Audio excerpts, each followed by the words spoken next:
In the days that followed the Battle of Thishran Nebula, the Galactic Concorde learned the truth about humanity. Repair ships from a dozen species surrounded the battered Remember Earth, working alongside human engineers to seal hull breaches and restore damaged systems. And as they worked, they talked. And as they talked, they learned things that changed everything they thought they knew. Thessaly led the team assigned to document human technology, and what she discovered left her speechless for the first time in her long career. The Remember Earth was not humanity's first battleship. It was their 47th. In the 40 years since their rejection from the Concorde, humans had not simply improved their technology. They had revolutionized every aspect of their civilization. They had built shipyards in orbit around gas giants. They had established mining operations in asteroid belts that produced more raw materials in a single year than most Concorde species used in a century. They had created artificial intelligences that worked alongside human researchers to solve problems at speeds that defied comprehension. And they had built a fleet. 3 days after the battle, as the Remember Earth was finally stabilized, the Concorde sensor networks detected new contacts emerging from human space. 40 more ships dropped out of faster-than-light travel and took up positions around the nebula. Each one was the equal of the Remember Earth. Each one bore a name painted in white letters across its bow.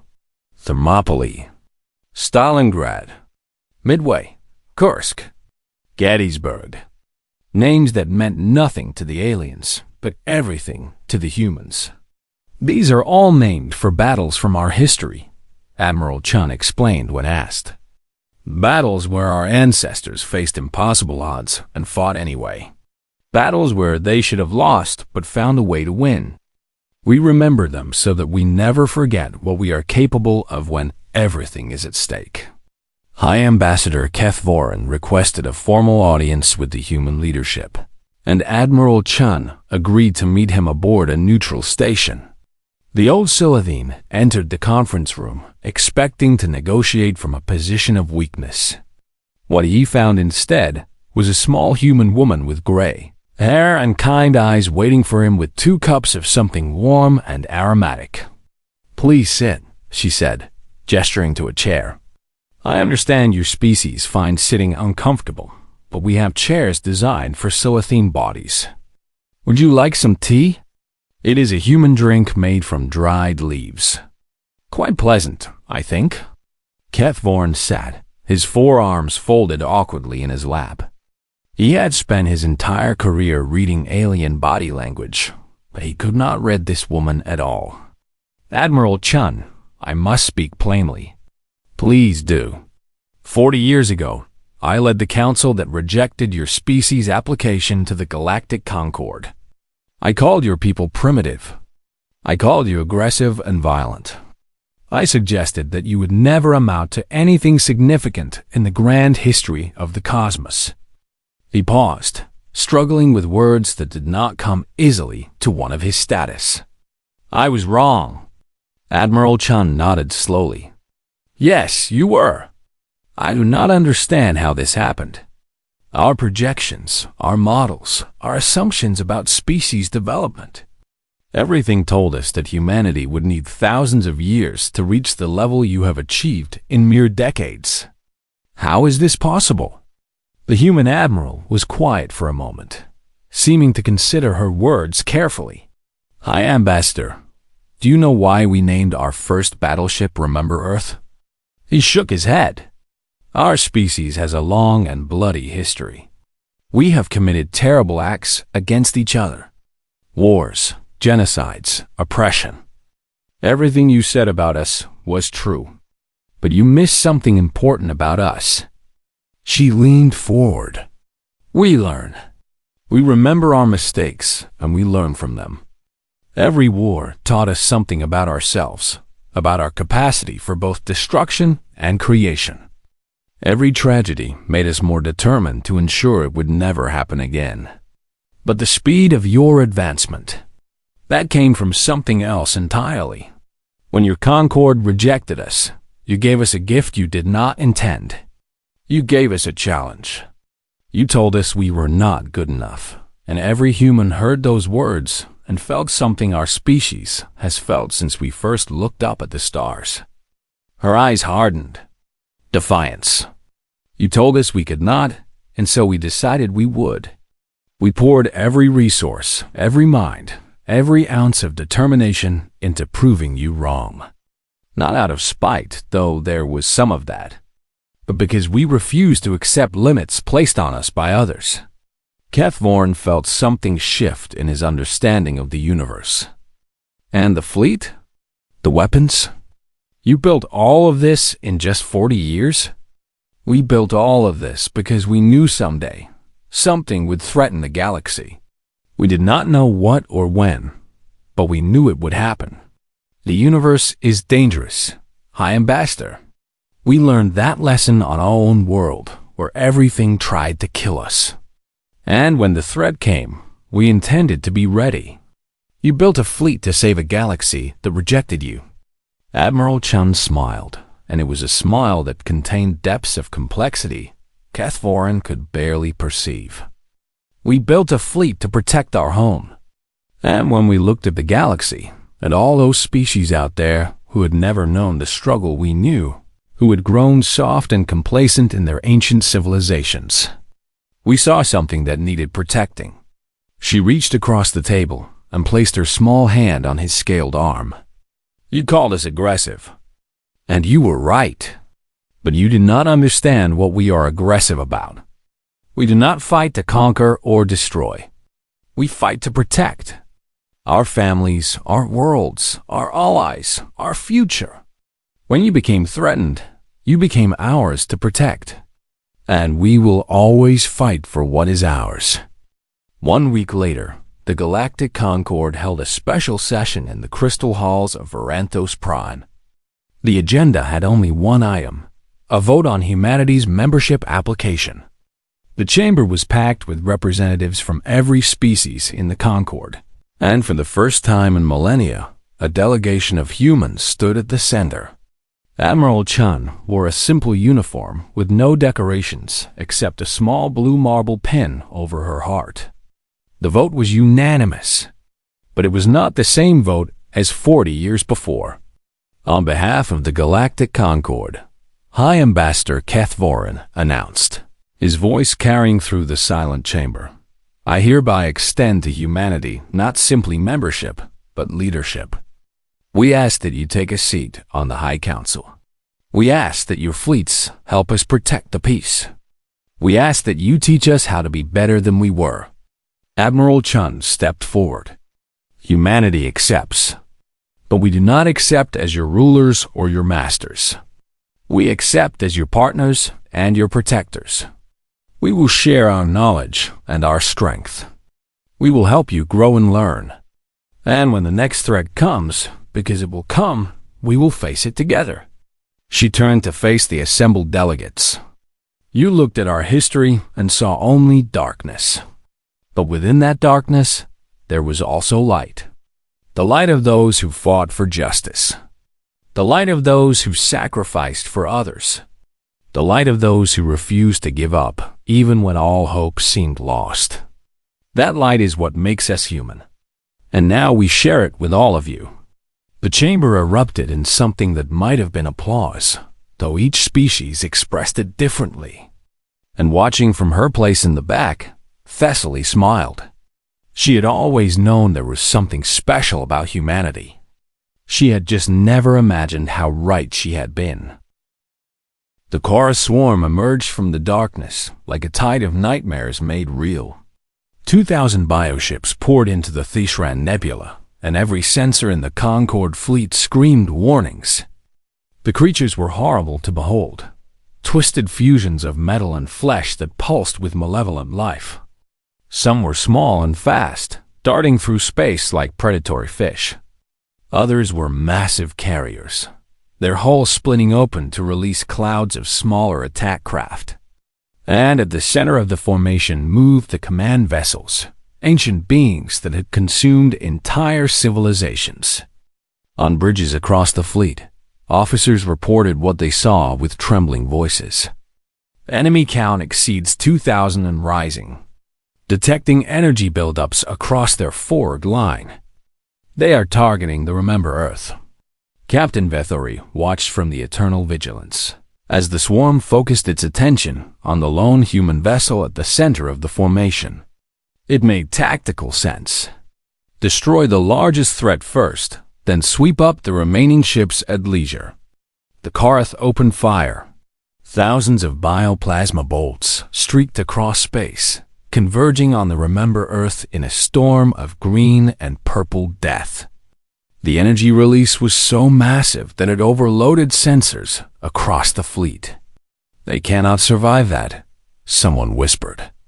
But when the sensors cleared, the Remember Earth was still there. The human ship had activated some kind of energy shield the Concord science considered theoretical at best. The Korath weapons splashed against it like water against stone, dissipating into harmless light. And then the Remember Earth began to move. It did not retreat. It did not seek cover. It accelerated directly toward the swarm at a speed that should have been impossible for a vessel of its size. Admiral Chun's voice rang out across all frequencies. "All batteries, weapons free. Show them what humanity has to offer." The Remember Earth opened fire. Railgun batteries along its sides unleashed streams of metal slugs accelerated to a significant fraction of light speed. Each projectile carried the kinetic energy of a small nuclear weapon, and they struck the Karath bioships with devastating effect. The first volley alone destroyed 17 enemy vessels, their organic hulls rupturing like burst fruit. But the railguns were just the beginning. Missile tubes across the ship's surface opened and released swarms of warheads. These were not ordinary missiles, but weapons that seemed to hunt their targets with predatory intelligence. They wove through defensive fire, dodged point defense systems, and struck with nuclear fury that lit up the nebula like a second sun. Energy weapons the Concord scientists had no names for lanced out from the Remember Earth's bow. Beams of concentrated destruction that cut through Karath ships like blades through paper. Whatever these weapons were, they ignored the bioorganic armor that had proven so resistant to Concord technology. Thessaly watched her instruments with tears streaming down her face. "The humans," she breathed. "They did not just improve our technology. They created entirely new forms of warfare. Weapons we never imagined. Tactics we never considered." The Karath swarm reacted with animal fury. Hundreds of ships converged on the Remember Earth, abandoning formation discipline in their rage to destroy this thing that dared to challenge them. And the human ship let them come. It plunged into the heart of the swarm, like a predator entering a school of fish. At close range, its point defense systems activated, filling the space around it with walls of molten metal that shredded smaller Karath craft. Its secondary batteries hammered the larger vessels at ranges too close for main weapons. The Remember Earth took damage. How could it not against such numbers? Sections of its hull were torn away. Fires erupted across multiple decks. Escape pods launched from damaged areas as crew members abandoned compromised sections. But it did not stop. It did not slow down. It fought with a fury that matched the swarm's own. Captain Vethari intercepted human communications, and what he heard chilled his blood. There was no panic, no screaming, no desperation. The humans were laughing. They were shouting orders mixed with jokes and crude humor. They were cheering when enemy ships exploded. They were singing along with that terrible war music that still broadcast across all frequencies. "Damage report," a human voice demanded. "We lost decks 7 through 12 on the port side, Admiral. Hull breach on starboard. Engineering reports the reactor is running hot. Can we still fight?" "Yes, ma'am." "Then keep fighting. Gunnery, concentrate fire on those carrier vessels. Marines, prepare for boarding actions." Boarding actions.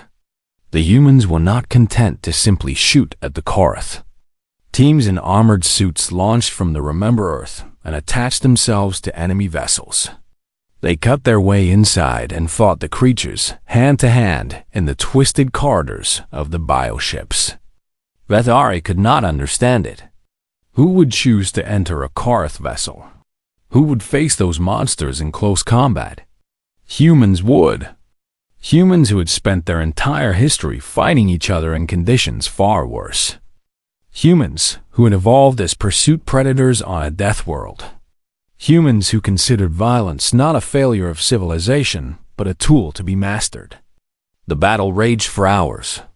The Remember Earth carved a path of destruction through the swarm that beggared belief. It destroyed hundreds of enemy vessels. It absorbed damage that would have obliterated any Concord ship 10 times over. It fought with weapons and tactics that seemed drawn from nightmare and legend. At one point, the Korath managed to attach boarding pods to the human ship's hull. Thousands of their warrior forms poured into the outer corridors, confident in their numbers and ferocity. Admiral Chun's response was both brilliant and horrifying. She ordered those corridors sealed and vented to space. Then, as the Korath floated in the vacuum, she had the sections filled with a combustible gas mixture and ignited it. The resulting explosion killed every single invader and damaged the bioships that had sent them. "Scratch one boarding attempt," a human voice announced cheerfully. "Anyone else want to try?" By the 8th hour of battle, the Korath command vessels began to retreat, something that had not happened in recorded history. The swarm did not retreat.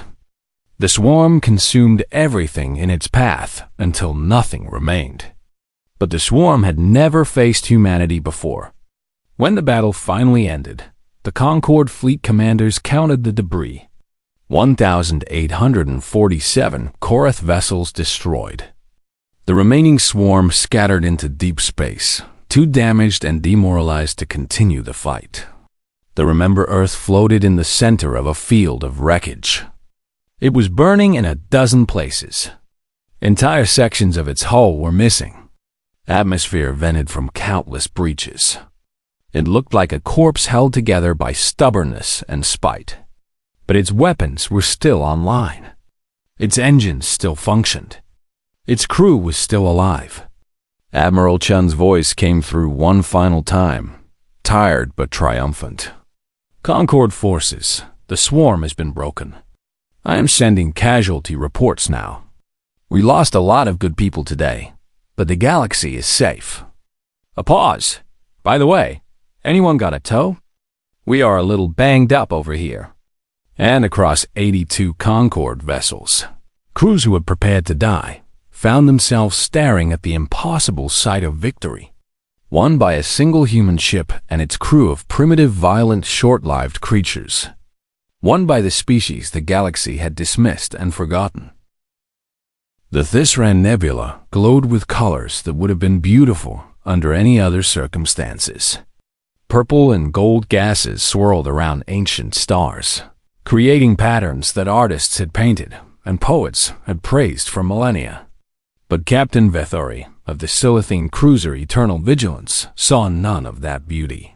His eyes were fixed on the sensor displays, watching for the first sign of the approaching Korath swarm. Around him, the combined fleet of the Galactic Concord floated in formation. 82 ships from 9 species, representing the finest military technology that ancient civilizations could produce. Sleek Silithine warships with their elegant curves and crystalline weapons. Massive Voran dreadnoughts bristling with plasma cannons. Fast Thessari interceptors that could dance through asteroid fields. And it would not be enough. Every captain knew it. Every crew member felt it in their bones. They had seen the reports from Orion's Veil. They had watched the recordings of Korath bioships tearing through Silithine warships like predators through prey. On the bridge of the flagship, High Ambassador Keth Voran stood beside Fleet Admiral Tesseran, both of them staring at the tactical display. "How long until the swarm arrives?" Kethvorn asked. 6 hours, perhaps 7. Our scouts report over 2,000 bioships, with more joining every hour. They absorbed another colony world yesterday. Kethvorn closed his eyes and tried to remember the prayers his mother had taught him as a child. And the humans? No word. High Ambassador. We sent them the coordinates as requested, but we have received no further communication. Perhaps they decided not to come after all. Perhaps our rejection 40 years ago was enough to convince them we are not worth saving. Admiral Tesaurin did not respond. There was nothing to say. Then a young sensor officer at the back of the bridge let out a sound that might have been a gasp or a prayer.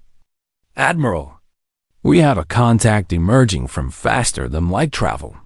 It is coming from the direction of human space. The Admiral turned sharply. Size? Configuration? How many ships? The officer's voice trembled. Just one ship, Admiral. But the readings make no sense. The power signature alone is larger than our entire fleet combined. Every eye on the bridge turned to the main view screen as the human vessel dropped out of warp. For a long moment, no one spoke. No one breathed. No one could find words for what they were seeing. The ship was enormous. Nearly 8 kilometers long from bow to stern, it dwarfed even the largest Varan dreadnought. Its hull was not the smooth, elegant design favored by Concord species, but harsh angles and brutal geometries that seemed designed for one purpose only. It was the color of old iron, gray and scarred with what looked like countless impact marks and battle damage. Weapons covered every surface. Massive railgun batteries lined its sides. Missile tubes dotted its hull like scales on a serpent. Energy weapons of unknown design glowed with barely contained power. And at the front, where other ships might have observation windows or sensor arrays, there was simply more armor and more guns. Painted across the bow in stark white letters that somehow translated perfectly into every language was a name that sent shivers down alien spines. UNs. Remember Earth. By the ancient stars, whispered Admiral Tesaurin. What have they built? Thessaly stood at her station on the flagship, her instruments going wild as they tried to analyze the human vessel. Her hand shook as she read the data. The power output, she breathed. It exceeds our theoretical maximum for a ship of that size by a factor of 12. The armor composition is nothing I have ever seen. And the weapon systems. She looked up, her large eyes wide with something between wonder and terror. There are weapons on that ship that I cannot even identify. Systems that produce energy signatures we have no scientific framework to understand. Across the fleet, similar scenes played out on every bridge. Officers stared at their instruments in disbelief. Captains gripped their command chairs with white knuckles. Some species began to pray, while others simply watched in stunned silence. Then the communications array crackled to life, and a human voice filled every bridge in the Concord fleet. Galactic Concord Forces. This is Admiral Sarachon of the United Nations ship Remember Earth. We have received your request for assistance, and we are here to answer. Her voice was calm and steady, carrying an authority that needed no translation.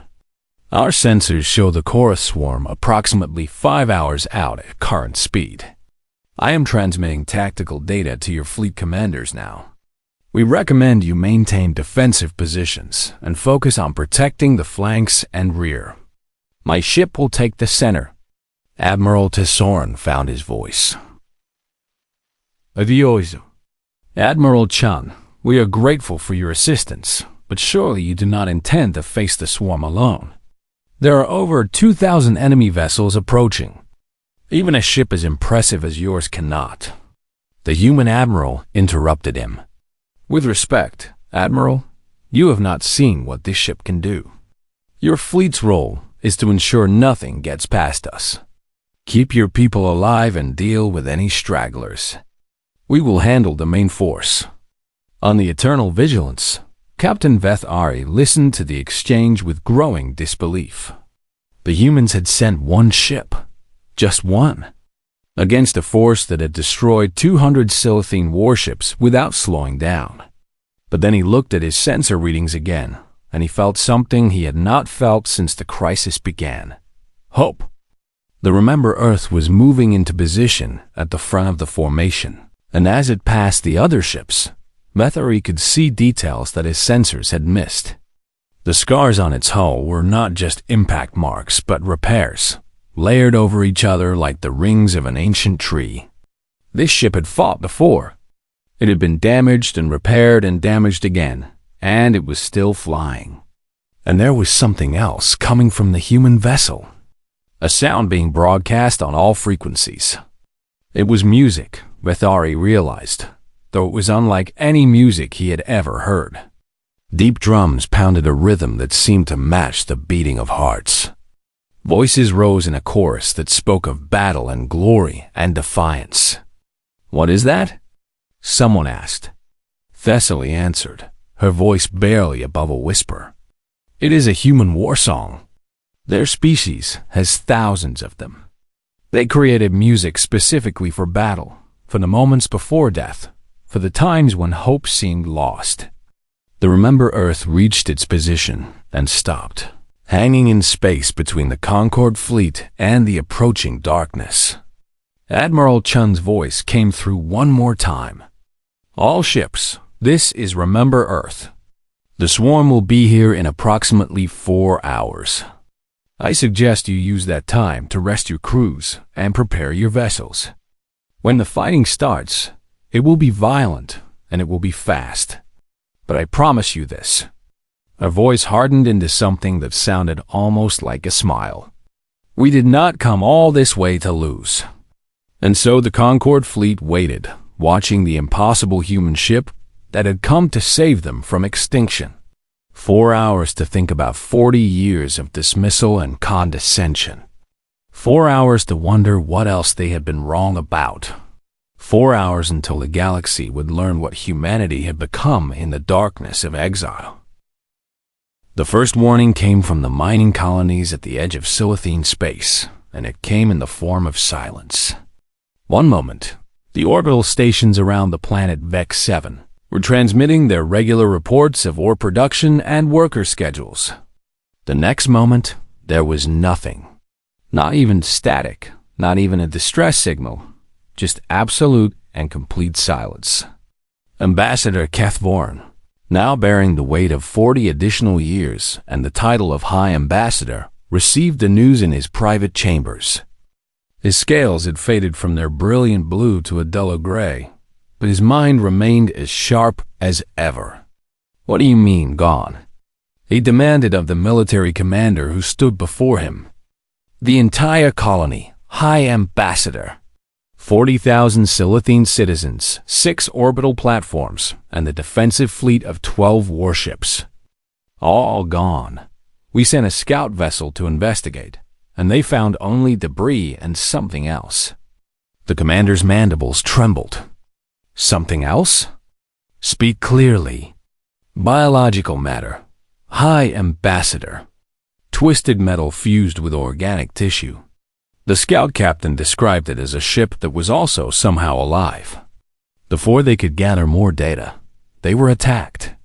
Only one crew member survived long enough to transmit a final message.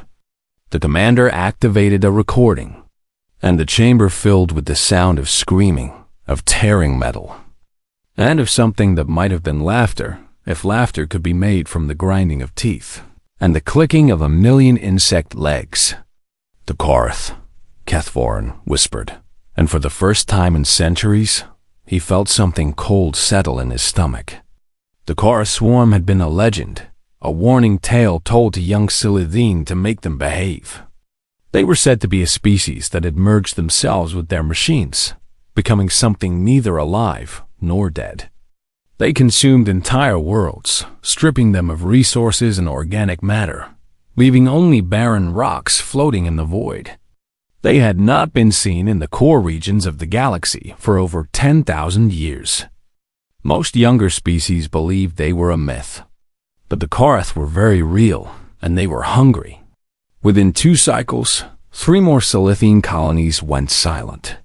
Then a Varan mining station fell. Then a Thesari research outpost. The Galactic Concord called an emergency session on Varanthos Prime. And for the first time in living memory, the great crystal halls were filled not with boredom and politics, but with genuine fear. "We must combine our fleets," High Coordinator Thiessen urged, her voice no longer calm but edged with desperation. "The Silithian Navy is the largest, but even they cannot stand alone against this threat." Ket Vorn stood at the center of the chamber once more, but the arrogance that had defined him for so long was nowhere to be seen. "We have already engaged the Korath at the Battle of Orion's Veil," he reported, and his voice cracked. "We sent 200 of our finest warships against what we estimated to be a minor raiding force." The chamber fell silent. "How many ships did we lose?" someone asked. Ket Vorn closed his eyes. 123 were destroyed completely. Another 19 were captured and absorbed into the swarm. The remaining vessels retreated, but many of their crews had already been infected by Korath spores that had to be eliminated before they could spread the contamination. A wave of horror rippled through the assembled delegates. "What is their strength?" demanded the Varan representative. "Our scouts estimate over 2,000 bioships, and they are growing. Every world they consume adds to their numbers. Every ship they capture becomes part of their fleet. We are fighting an enemy that grows stronger with every battle while we grow weaker." Thessaly, now a senior analyst with gray streaks in her fur, stood in her usual place at the back of the chamber. She had spent 40 years trying to warn anyone who would listen about humanity, but now that warning seemed almost trivial compared to the horror they faced. "We must call for aid from every spacefaring species," High Coordinator Thiessen declared. "Even those we have previously rejected. Even those we have dismissed. We cannot afford pride when extinction stares us in the face." And so the Galactic Concord sent messages to every corner of the galaxy, begging for assistance. They contacted species they had ignored, species they had insulted, and species they had actively oppressed. And they contacted humanity. The message was humble in a way that would have been unthinkable just a year ago. It explained the threat, acknowledged past dismissals, and asked if humanity would consider lending whatever assistance they could provide. The Concord leadership expected one of several responses. Perhaps the humans would ignore them as revenge for the rejection 40 years ago. Perhaps they would agree to send a token force of their crewed ships as a gesture of goodwill. Perhaps they would offer supplies or medical assistance. What they received instead was a response that consisted of only 12 words. "Send coordinates. We are coming. Hold the line until we arrive." Ket Vorn read the message with confusion. "What does this mean?" he asked. "Are they sending their entire fleet? How large is their fleet?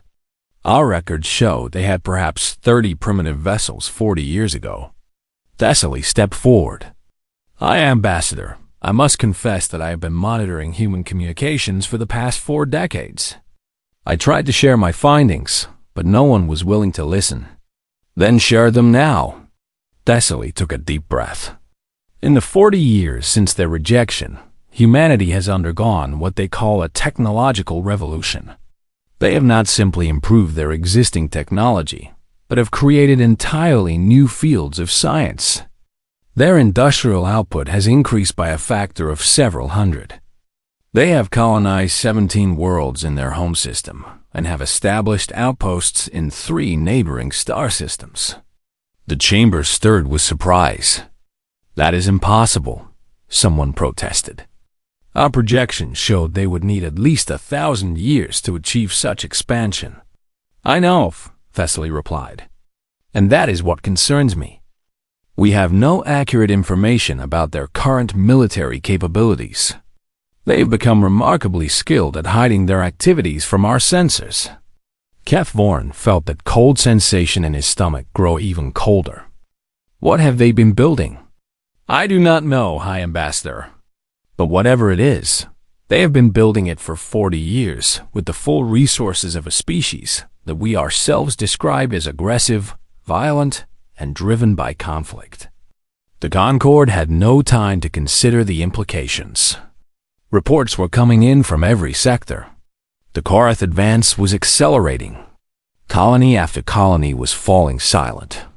The combined fleets of all 12 civilizations were gathering at the Thysran Nebula for what military strategists were calling a final defensive stand. 82 warships from 9 different species formed a defensive line among the swirling gases of the nebula. It was the largest gathering of Concorde military power in over 5,000 years, and everyone knew it would not be enough. The captains wrote final messages to their families. The crews made peace with their gods. The strategists calculated odds that ranged from unlikely to impossible. And in the darkness of space, they waited for the Korath to arrive. But something else was coming first. Something that would change everything the galaxy thought it knew about the small, short-lived, primitive species called humanity. The great crystal halls of Varantos Prime sparkled with the light of 1,000 captured stars, and within those halls, the rulers of the galaxy gathered to discuss a matter they considered beneath them. Ambassador Kethvorn of the Silithine Dominion stood at the center of the council chamber, his forearms folded across his chest in a gesture of supreme boredom. His scales shimmered blue and gold as he scrolled through the data on the floating display before him, and his thin lips curled into something that might have been amusement or disgust. "Humanity," he announced to the assembled representatives of the 12 great civilizations. "That is what they call themselves." A ripple of mild interest passed through the chamber. The Myrith delegation leaned forward with their large, dark eyes. The Varn clicked their mandibles in curiosity. The ancient Thesari simply watched with the patience of a species that had seen countless younger races rise and fall. "They have achieved faster than light travel," Kethvorn continued, his voice dripping with condescension. "After only 200 years of technological development, they have built crude vessels capable of bending space. They now request membership in our Galactic Concorde." He waved one of his hands, and the display shifted to show a blue and green world, small and unremarkable among the billions of planets in the galaxy. "This is their homeworld. They call it Earth. It is a wet rock orbiting a mediocre yellow star in an unremarkable arm of the galaxy. 70% of its surface is covered in water, and the dominant species evolved from tree-climbing mammals." Laughter echoed through the chamber, a sound that translated differently for each species, but carried the same meaning. The very idea seemed absurd to these ancient peoples, who had ruled the stars for millennia. "What of their history?" asked High Coordinator Thiessen of the Thesari, her voice like wind through crystal chimes. Kethvorn's expression darkened with something approaching genuine distaste. "Their history is a nightmare of violence. They have fought thousands of wars among themselves. They have developed weapons capable of destroying their own world, not once, but many times over. They divided themselves by the color of their skin, by invisible lines drawn on maps, by which invisible gods they chose to worship. They have committed atrocities against their own kind that would make the Korath swarm seem gentle by comparison." The chamber fell silent at the mention of the Korath, those biomechanical horrors that lurked at the edge of known space. But the silence quickly passed as the delegates returned their attention to the matter at hand. "Surely such a species would destroy itself," observed the Varan representative, his compound eyes reflecting the light of the display. "One would think so," Kethvorn agreed. "And yet they persist. They have somehow managed to unite their world under a single government. though our analysts believe this unity is fragile at best. They have sent us ambassadors requesting membership, trade agreements, and cultural exchange. He pulled up images of the human delegation that had arrived at the outer stations 3 cycles ago. The aliens in the chamber studied these strange bipedal creatures with their soft skin, their forward-facing eyes, and their oddly expressive faces. "They are so small," someone murmured. "And so short-lived," added another. "Their natural lifespan is barely 100 standard years." What can such brief creatures possibly contribute to civilizations that measure their histories in hundreds of millennia? In the back of the chamber, a young Myrith analyst named Thessaly watched the proceedings with growing unease. She had spent the past several cycles studying the human data, and something about it troubled her deeply. She raised her hand, a gesture that was considered bold for one of her junior status. "Ambassador Kethvorin," she said, her voice wavering slightly under the gaze of so many powerful beings. "May I speak?" The Silithine ambassador regarded her with barely concealed irritation. "You may." Thessaly stood and activated her own display, her long fingers trembling as she pulled up her analysis. "I have been studying the human technological development curve," she began, "and I have found something that I believe warrants further consideration." She showed a graph that traced the technological progress of various species over time. The lines for the ancient civilizations rose gradually over tens of thousands of years, but the human line shot upward at an angle that seemed almost impossible. The Silithine Dominion developed faster than light travel approximately 40,000 years. After discovering basic metallurgy, Thessaly explained. The Thazari took 60,000 years. The Varan took nearly 100,000.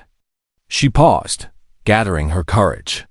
Humanity did it in less than 10,000 years, and their rate of advancement is accelerating. In the past 2 centuries alone, they have progressed from primitive chemical rockets to functional warp drives. They went from basic computing machines to artificial intelligence in less than a single human lifetime. The chamber stirred with something that might have been concern, but Kethvorin waved dismissively. And what does this prove except that they are reckless? They rush forward without wisdom, without patience. They do not take the time to truly understand the technologies they wield. This is precisely why they are unsuitable for membership in the Concord. Thessaly wanted to argue further, but the weight of tradition and hierarchy pressed down upon her. She was young and unproven. Who was she to question the judgment of those who had guided galactic civilization for eons? "I simply wanted to note it for the record," she said quietly, returning to her seat. The vote was called, and it proceeded exactly as everyone expected. One by one, the 12 great civilizations rejected humanity's application for membership. The reasons cited were numerous: their violent history, their primitive technology, their short lifespans, their emotional instability, and their general unsuitability for galactic society. A polite rejection was drafted, filled with diplomatic language that essentially told humanity to return in a few thousand years when they had matured as a species. The human ambassadors received the message at their station on the edge of Concord space. They read it in silence, their strange faces unreadable to the alien observers who watched them. Then they simply nodded, boarded their crude vessels, and returned to their solar system without a word of protest or appeal. "Wow," Kethvorin remarked as he watched their ships disappear into the void. "That is the last we shall hear of them." The galaxy moved on. New trade agreements were negotiated. Old disputes were mediated. The business of civilization continued as it had for countless millennia. Humanity was forgotten, dismissed as a minor footnote in the vast history of the cosmos.